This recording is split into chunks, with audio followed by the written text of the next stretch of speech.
Assalamualaikum po sa lahat po ng mga kapatid natin at sa lahat po ng subscribers ng ating YouTube channel, ang Green Thumb TV. Welcome na naman sa ating bagong vlog mga ka-Green Thumb. So dito tayo sa area mga Green Thumb kung saan ay dating taniman po ng sweet corn. So kung makikita natin, meron po tayong nakalatag na dyan ng mga organic mulching. So itong mga dayami ng sweet corn ay atin pong hinilira dito sa bawat plating ng taniman ng watermelon para magiging mulching mga ka-Green Thumb. So ito may mga butas na po mga ka-Green Thumb, itong atin pong taniman ng watermelon. Ang atin pong inilagay dito ay bali tatlong klase po ng basal na atin pong nilagay. Meron po tayong guano at saka meron din tayong compost. Yung compost natin ay may mga carbonized rice hull at saka po sawdust. Mga 8 months na po yung nakalipas na ito po yung ating nilagay sa compost pit. Kung mapapansin nyo po mga ka-Green Thumb, ang lupa natin ay hindi po maganda yung quality, kaya kailangan po tayo maglagay ng basal, organic, at saka meron din po tayong synthetic na nilagay. Yung atin pong synthetic na pataba na ginamit mga ka-Green Thumb ay 1620 at saka urea. So ito po yung atin pong compost. So papasilip natin mga ganda.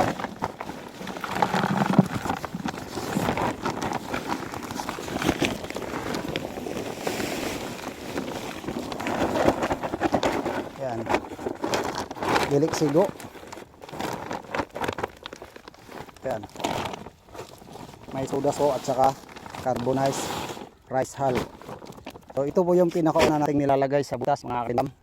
Tungkol po sa sukat mga ka-Green Thumb ay isang hakbang.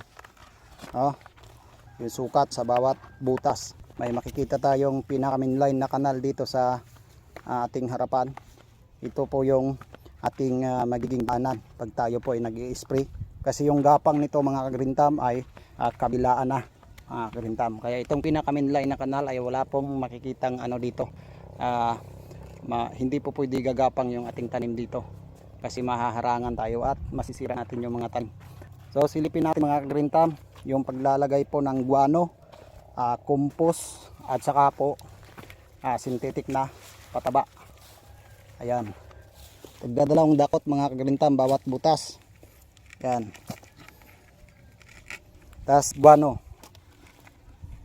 Yan, daghan ra kay sil no, adjust ya gamay ay ra kayo kuan kay init kay na. So kontrolado yan ang paglalagay ng guano kasi medyo mainit ito sa tanim. Pagkatapos malagyan ng guano mga Green Thumb ay maglalagay na naman ng 10 ml na pataba. Yan, mixing po yan ng 1620 at saka po urea. Yan, so continue muna sila dyan mga Green Thumb at ipapasilip natin kung paano yung paglalagay ng binhi. Yan, yung binhi pala natin mga Green Thumb ay yung seedless na watermelon. Ang original nito ay Thailand. So imported. So subukan nating alagaan mga Green Thumb. Baka uubra dito sa atin. Sobrang init. 12:30 pa lang. Tanghaling tapat ay yung arawan natin ay balik na sa trabaho kasi alas 3 ng hapon. Yan, withdraw na sila sa kasi marami pang gagawin sa kanila. Yan, so balik tayo mga Green Thumb. Ganito po yung tapos po nalagan ng organic, yung compost, guano at sa 10 ml na pataba. So pagkatapos po nito mga Green Thumb, pagka tayo na po ay nagtatanim ay ipapantay lamang natin yung lupa. So ibig sabihin tatabunan natin yung atin pong inilagay na tatlong klase ng base mga Green Thumb. So ipapantay lang natin mga Green Thumb para kung may mga pag-ulan man ay hindi po ma-stagnant yung tubig ulan sa bawat butas na siyang magiging sanhi pa ng pagkabulok ng mga binhi mga Green Thumb. So ito na yung atin pong binhi. So makikita nga natin sa lata may nakalagay yung seedless red mystica. Yan. Subukan natin kung wala ba talagang buto ito. So ito yung kanyang binhi. Yung pagtatanim natin mga green thumb ay wag lang natin gaanong laliman. Yan.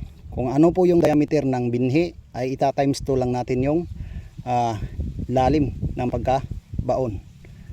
Yan, ihulog natin tig isang binhi lang. Yan, tapos tabunan. Pagkatapos ay i-press natin ng konti. Yan, para hindi madaling matuyo. Yan.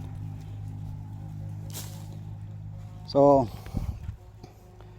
okay na tayo sa simula sa pagbisal hanggang sa pagtabo ng bisal saka paglaga ng buto. So i-update ko na lang po kayo sa susunod ko po ng mga video mga green thumb, dahil dito sa kabilang area na to ay magtatanim tayo dito ng atsal. So shout out dyan sa lahat po ng atsal paper farming of the Philippines. So mabuhay po tayong lahat at happy farming po sa inyo lahat.